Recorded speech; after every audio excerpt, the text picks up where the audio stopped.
Are you disappointed in the offseason with the Milwaukee Brewers? I don't know. Long way to go. We got that. We'll talk about a lot of things. All things Milwaukee Brewers. Grant Bilse, sports talk show host here in the great state of Wisconsin. Statewide, we'll get to him coming up next on this New Year's edition of Locked On Brewers.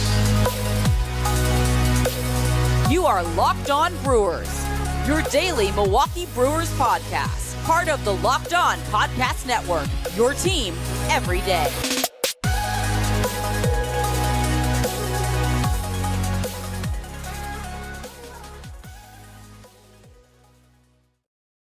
Every day, Chuck Freeman, first-year host, longtime sportscaster here in the state of Wisconsin, talking Brewers baseball with you 3 times here during the offseason. You get us on Google, Spotify, Apple, on all the major downloads. Go to YouTube, search Locked On Brewers. We are there. Search Locked On Brewers. Hit the subscribe button. Hit the bell. I'll let you every time we drop an episode here on Locked On Brewers. Part of the Sportszone Network joining us right now, and that is Grant Bilse. Been on his show a time or two. Just a time or two. But he's part of the sports zone going statewide. Grant, you have a great show, I know. Actually, you actually do talk sports, so that's good to get you on. We're not talking fishing, or we're not talking about fishing as a sport. We're not talking about making burritos or anything like that. You don't want to hear about my golf game? A little bit. Well, that's okay. Touch. I don't even play golf, so that's probably a good thing. I do my show, Talk Sports, and I also am the anchor around the neck of the Bill Michaels show every day, where we talk for it. So I do like 6 hours combined of sports talk a day. Nothing wrong with that. It pays the bills, as you would say. And this show is brought to you by FanDuel, America's #1 sportsbook, the official sportsbook of the NFL. We'll get to more FanDuel stuff a little bit later on.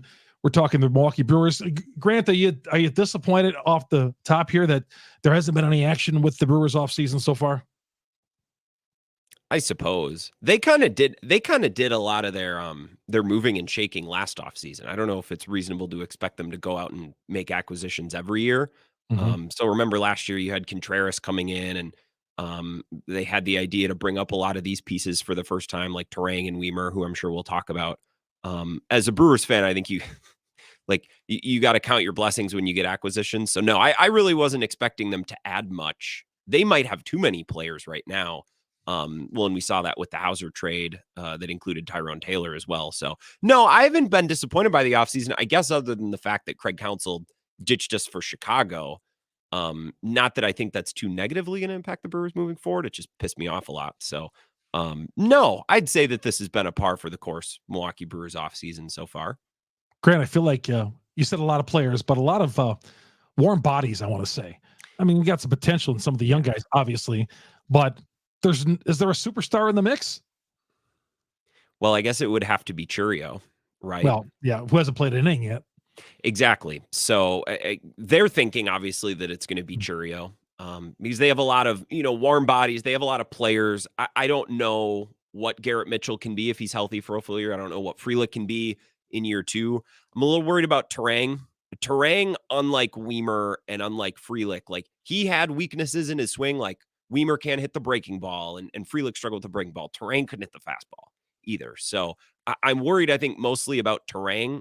I think if everybody is healthy and Chourio is ready to go and ready to be a major leaguer right away, Joey Weimer kind of slides into that Tyrone Taylor spot and probably doesn't play all day, every day, and is a pinch hitter, maybe provide some power and some good defense. So I am perfectly fine with the loss of Tyrone Taylor and Adrian Hauser. When Turang first came up, the book on him was, well, he could field, but he can't hit.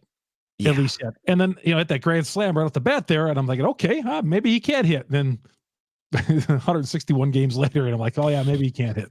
Well, and they were so resigned to the fact at the end of the year that he couldn't hit, they started using him to bunt, which I mean, that goes to show you how hopeless he was. And, Jesse Winker pinch hit for him in the playoffs. And I know Brewers fans want to complain about Jesse Winker hitting and how it was dumb and how it was stupid. And I agree, because the fans hated it and the vibes were terrible. But statistically, it made sense because Winker was not good. Turang was just that bad, where you needed someone who at least had a hope and a prayer of getting on base and maybe lucking into an extra base hit. So the fact that Jesse Winker was used in the stead of Turang in big playoff spots, and it statistically at least made sense, goes to show you how big of a struggle Bryce Turang's offensive year was last year. Now, the theory on that on some Brewer fans is Craig Counsell did that on purpose, setting Winker up there a couple of times, giving the finger to Mark Antanasio. Going to the Cubs wasn't enough. Like if he was going to go to the the Cubs all along, that's enough of a middle finger. And Craig Counsell is a lot of things. I believe him to be at least still a competitor who wants to win baseball games at the highest level. So if that is what he did, then he's even worse now of a human in my eyes than I thought. And he was already pretty low on my list, given that he pitched for the Cubs. You what do you mean? So did you feel that way before he went to the Cubs, or no? Once he went to the Cubs, he was my hero. He was one of my favorite. He's probably on my Mount Rushmore of favorite athletes and sports figures of all time. Oh, so he hurt you.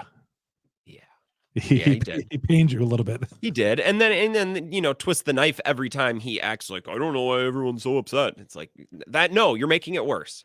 Yeah, you want to go to the Cubs and make all your money? Go ahead, but you got to own up to it. Don't that's play not dumb. That's not knowing the temperature of the water when he says that. I mean, come on, why would he say that? He's too smart for that. He's a Notre Dame guy. Exactly, Chuck. Why would he say that? How would he say that?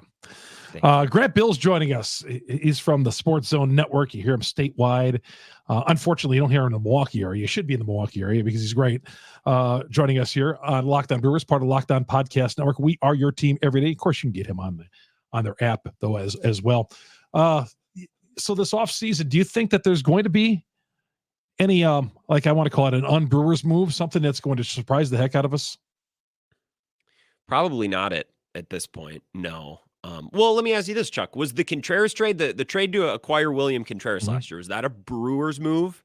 I think that uncharacteristic of the team? I think they lucked. To quote my buddy Bart Winkler, and former tag team partner, I think they lucked into that move. Yeah. I don't know how they got that. Rewarded for bad behavior, as Bart would say. Trading Hader for a bag of peanuts, and then it turns out that the Braves didn't want their outstanding young catcher anymore. I don't know how that happened. How would you want not an all-star catcher? They somehow ended up in Milwaukee in that 3-team deal. That's bizarre how that happened, but it happened. Like I said, if to use Bart's terms, they lucked into that deal. Yeah. But that's a story of this franchise, that if they can make moves like that, it's going to have to be lucking into a deal. But it is luck. But the Brewers, more often than not, seem to be the team that's waiting around for an opportunity to take advantage of a good situation like that, right? The Braves didn't want him because they had their eyes set on another catcher. Very similar with like Freeman and what was his name a couple of years ago? The Braves have done this before, where they've had a really good player to position. They've moved off him to get someone just as good or slightly different or better. And the Brewers were waiting right there to take advantage of that. So yeah, a little lucky that he was available, but more often than not, the Brewers spot kind of those market inefficiencies or players that are undervalued and they're ready to take advantage. The Brewers are pretty good at that. So take advantage of a lucky situation for sure, but the Brewers were the team to make the deal. I just think the Brewers need a shot in the arm.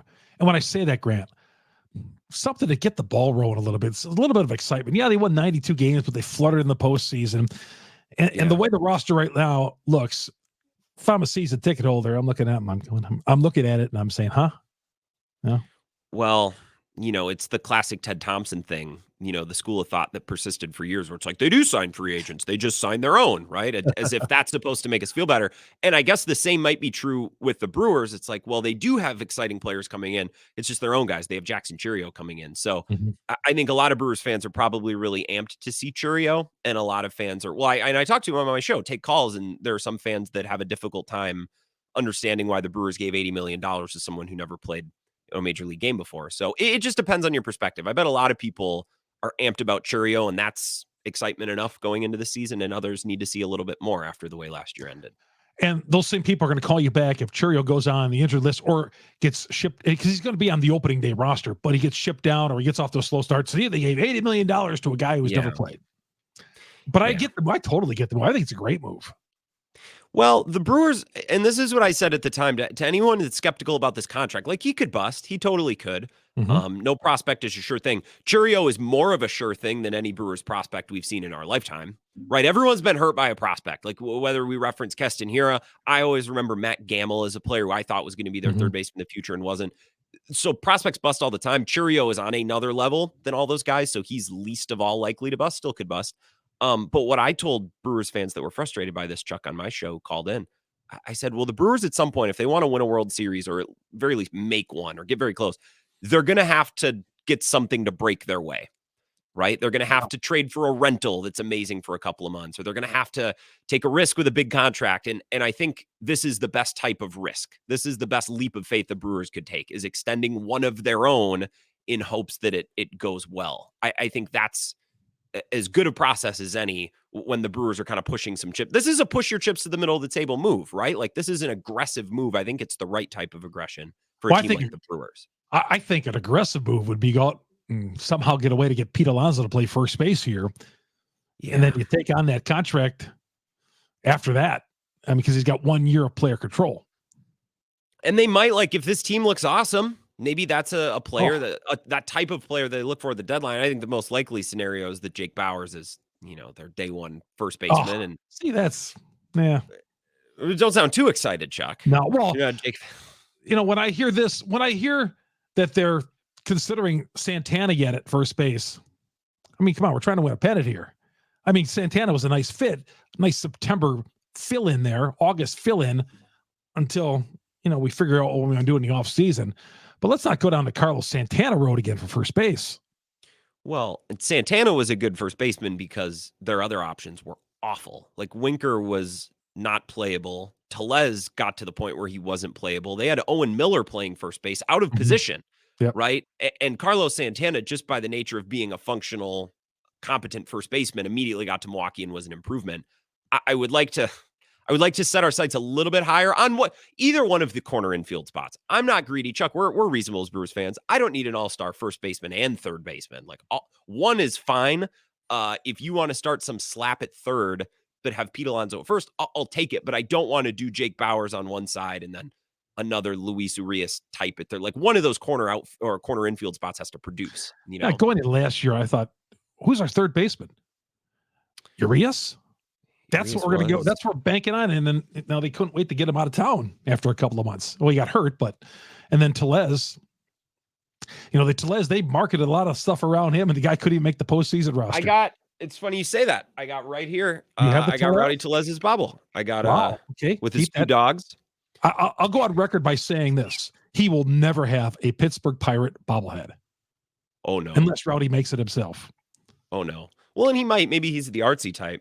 Yeah, Rowdy Tellez was a folk hero and a fan favorite, and a good Brewers addition where they identified him in Toronto, said he's not getting the amount of bats that he could, and if we blow up his sample size, he'll probably be better, and he was. But those guys typically don't go on to be great for 4 or 5 years. Maybe you get a little bit of a run and you take advantage of it. But the first baseman position just cratered to such a degree last year. And I think you risk the same thing happening in 2023 when you run out Jake Bauers as your opening day first baseman. Yeah. And if they do that, they'll be in search of a first baseman by May.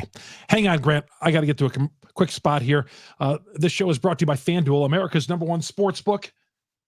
America's number one sportsbook. Now is a great time to get in all the action. As the weather is cold outside, staying on that couch and getting action in on college basketball, college football with these bowl games coming up, and the Final Four in college football coming up on New Year's Day. It's great, man. The NFL, these college basketball games are going on all day, and the NBA, of course. The app is easy to use, wide range of betting options, spreads, player props, over and unders, live betting, all that and more. That's why they're America's number one sportsbook. They have so many options. And new customers get $150 in bonus bets with winning a $5 money line bet. Yes, $150 in bonus bets when you win a $5 money line bet. So if you've been thinking about getting in on all the action, FanDuel is the way to go. No better time to get in on all the action. Visit FanDuel.com/lockedon, LOCKEDON, and get your day off to a great start. FanDuel.com/lockedon. Get on all the action. $150 in bonus bets with winning a $5 moneyline bet. FanDuel, the official partner of the NFL. We'll come right back with more with Grant Bilse from the Sportszone Network. That's next here on Locked On Brewers. Welcome back to Locked On Brewers. Chuck Freeman, along with Grant Bilse, joining us. Taking some time out of this holiday. You got some big plans for this New Year's, Grant, in the Madison area? Oh, Chuck, you would probably appreciate this. You're a worldly man. You've lived and worked all over this beautiful state of ours. on New Year's Eve night, I am meeting up with some of my bandmates who live in La Crosse and play in La Crosse, and we are playing a New Year's Eve show right after the Packer game at the Double Barrel Bar and Resort in Toma. It's actually in between the Toma and the Oakdale exit off 94. So that's what I'm doing New Year's Eve. On Lockdown Brewers but that's okay. Grant, you gave me 25 minutes of your time. The least I can do is you tell me what gig you're playing of Toma. Yeah. Well, it's a capital of fine art and culture in the state of Wisconsin, Toma. Oh, exactly. Exactly. But that's what I'm doing. And watching college football. Used to always stop at the McDonald's at Toma on my way to UW Eau Claire. That was like an hour away from Eau Claire. So you stop there. Now there's a ton of restaurants around there. But you're going to be in Toma. Well, it's a burgeoning area. I mean, it's a center of commerce. So you're correct. It's exploding in every direction. But yeah, that's what I'm doing New Year's Eve. And I'm going to have to drag my girlfriend along to that. So I'm sure she appreciates me. We're going to spend our New Year's Eve doing that. And I'm sure she's just thrilled about it. She'll be a face in the crowd. That's good. Yeah. Thousands. Grant, where are you? Where are you with this pitching staff of the Brewers? I forget that Freddie Peralta exists. Let's just start there. Like, I forget about Freddie Peralta. Yeah. Brandon Woodruff is kind of a wash because he didn't have him most of last year anyways. So Corbin Burnes, Freddie Peralta. I am a card-carrying member of the Aaron Ashby fan club. I carry a lot of Aaron Ashby stock with me at all times. So I can actually talk myself into this pitching staff. Yeah, I can, which is not a ringing endorsement, saying that I can talk myself into this pitching staff. It's not saying it's a bunch of all-stars, but Lane Grindle the other day and I were talking. He mentioned Ashby as well. I'm like, Lane, Ashby, you almost forget that he's on this team. Yeah, because he missed all of last year with an injury too. I remember we saw him in spring training and he was just starting to like throw again, not throw off a mound or throw with velocity, but just play catch. Yeah. And that was it would have been in mid-March, and he just never obviously made it back. So, and I like Colin Ray. Colin Ray is basically Adrian Hauser. When Brewers fans say that they're going to miss Adrian Hauser, we have Adrian Hauser at home. He's just Colin Ray. And he'll be just fine as an innings eater, I think. The Brewers obviously believe in him. How many Colin Rays can you have in that lineup? I keep on hearing Robert Gasser and Miley's coming back. That's been a nice story. We just keep expecting Miley as he's approaching 40 to keep being the Wade Miley he's been. And every time he's an all-star type player when he's with the Brewers, but everybody else, he's just kind of a journeyman. Well, he followed Derek Johnson to Cincinnati back in the day. We forget about that. When he's healthy, he's good. And that was, for the most part, the scouting report coming into last season when all the Brewers pundits and the bloggers and everyone in the Brewers sphere talked about the Wade Miley contract. It's like, well, when he's healthy, he's great. You can probably expect him to miss some time, but when he's out there, he's going to be really good. And that was exactly the case, save for maybe 2 or 3 starts spread throughout the year. So I love Wade Miley. I think he's an awesome part of this team. I'm super happy he's back. But having Corbin Burnes at the top, the more as we go on here, I'm thinking you almost got to keep Corbin Burnes, because if you don't have that kind of pitcher at the top of your rotation, I don't think you have much of a shot at doing things.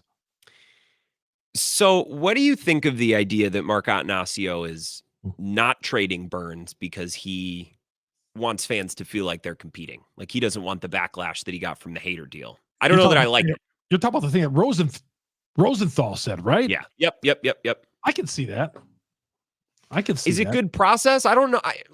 But it's good to keep your team because if you get rid of Burnes, what are you saying to all of us out there that you're not competing? Because you have to have that pitcher at the top of your rotation. Mm-hmm. I think to compete for this, even this division, you have to have that. Well, the Hater trade got a lot of backlash because it happened in the middle of the season. Yeah. And I don't know that the Brewers grasp that. Like, if they make that deal, they make that trade. If Stearns makes that trade in the offseason, I think Brewers fans, by and large, are okay with it, because then you have runway to get somebody else. The team has an offseason to absorb it. The problem with the Hater trade was not the trading of Hater, although the subsequent DFAing of Denilson Lamet was weird too. But it was that they did it in the middle of the year, right? Mm-hmm. If you deal Burnes in the offseason, I think by and large, most Brewers fans would be pretty okay with it, especially because he's declined each of the last 3 years, and he sucked when the offense gave him a 2 or 3 run lead against the Diamondbacks, and he couldn't get out of 5 innings or whatever it was. So I would actually be mostly fine if they dealt Burnes, if they got a solid package. I don't want to deal him to deal him. I'm not in the business of getting rid of good players just to get rid of good players. But if this front office, because I trust Matt Arnold, I trust actually Mark Attanasio to a farther degree than most Brewers fans do. If they think it's in their best interest to trade him and they can get a package they think is good, then they should trade him. And they should not care about what fans say on Twitter, even though I'm one of those fans. I think you should think about trading Devin Williams in this offseason. I know that's going to set up, but I could see them with Uribe in their back pocket. If you can get a haul for Devin Williams, I do it. They're not going to ever extend them because they don't want to extend their closers. And I don't think it's good business too, for the most part. Like the deal that Hader's looking for right now is one that's going to make Edwin Diaz's deal look reasonable, right? And that's not a deal that's been off to a great start. He got hurt in year one, which is what happens to older relievers who throw almost 100 miles an hour. Man, I just like having multiple good relievers. 2018 sticks in my mind. Okay. I think that's a formula that works for a team without a big budget. If you can have multiple great relievers that you can deploy at different parts in the game, I think that is a very reasonable path to success for a team that has a budget like the Brewers. Since the starting rotation might be taking a step backward, keep that bullpen strong. Yeah. And I'm not convinced that the starting rotation will take a step backward. Like Colin Ray started a bunch of games for this team last year, right? They were without They were without Woody. They were without Wade Miley for stretches. Like this rotation was not what it was in 2021 last year. So I don't even know that they're going to take a big step back unless they deal Burnes. That would change things. I just like having multiple good relievers in my bullpen. So I like the idea of keeping both Williams and Uribe. A couple of more minutes with Grant Bilse. We'll get right back to him. Ask him if he thinks the Brewers are going to take a step back in 2024. It's coming up next. Chuck Freeman, Locked On Brewers, part of Locked On Podcast Network. We are your team every day. You get us on Google, Spotify, Apple. We're on all the major downloads. And, of course, you go to YouTube, search Locked On Brewers, hit the subscribe button, hit the bell. Follow me on Twitter, Chuck Freeman, FREIMUND. Follow Grant Bilse. I'm going to pull up his real quick. Wisco Grant, WISCO Grant, GRANT. For those of you who don't know how to spell Grant, Wisco Grant. All right, we're coming right back after this. All right, Chuck Freeman back here on Locked On Brewers. Wisco Grant is joining us. He's just not Madison. He's not lacrosse. He's not Milwaukee. He's all things Wisconsin. Grant Bilse joining us here. That's the Twitter name. Yeah, it is. I like it. The Wisco Kid. Oh my God. Hey, will the Brewers take a step backward in 2024, Grant? I don't think so. They might not, put it this way. They might not win 92 games, but I don't think fundamentally they'll be a worse team. Like I think they could win 82, 83 games, 80-ish games. They could go 500 and be a pretty reasonable comparison to last year's team. They won a lot of one-score or one-run games last year. I think in the middle of the summer when they were, scratching off game after game after game against the Reds by one run. If you remember that stretch, well, you remember that stretch, obviously. Sure. So if just a half dozen of those games go differently, the record looks different. But I don't know if that makes the Brewers fundamentally worse. I see a lot of discourse about how the Brewers are rebuilding or how they're taking a step back. Who are they losing? Well, I mean, if they're not getting any better, and I think the other teams in the division they're not getting any better. I think they have to get better. Are we sure that they won't get better? They're going to get Garrett Mitchell back, guys in year 2. Well, I think the 92 wins. How did they win 92 wins with that offense? That's the thing. I don't know. We spent most of the year complaining. I have no clue how they did it. They lean so heavily on their pitching staff and their starters, and the bullpen was so good. Can you expect those guys to be that good again? You have to take some pressure off the pitching staff. Yes. And when you're playing in all these one-run games, Chuck, right, you're inviting luck into the equation, right? When you're expecting to hang on and win all these games by one run, and look at the Diamondback games, for example, right? That's when batted ball luck becomes really impactful on the outcome of your games. That's when umpiring luck, right? If you get a tough strike zone one night and you're playing in a one-run game, it could kill you. Whereas if you're scoring 4 or 5 runs, the umpiring or the batted ball luck, those things all of a sudden aren't making or breaking your results. So it's just pressure in general. When you score more runs, the pressure is alleviated on so many different parts of the game. The Brewers did not get overwhelmingly better. So if you think the Reds are getting overwhelmingly better, the Cubs, they added Craig Counsell and then they took the rest of the offseason off. Yeah. The Cardinals, do you think this is going to work, what the Cardinals are doing with their rotation? Everybody loves, for Sonny Gray, I've been hearing about this guy for, I feel like 25 years now.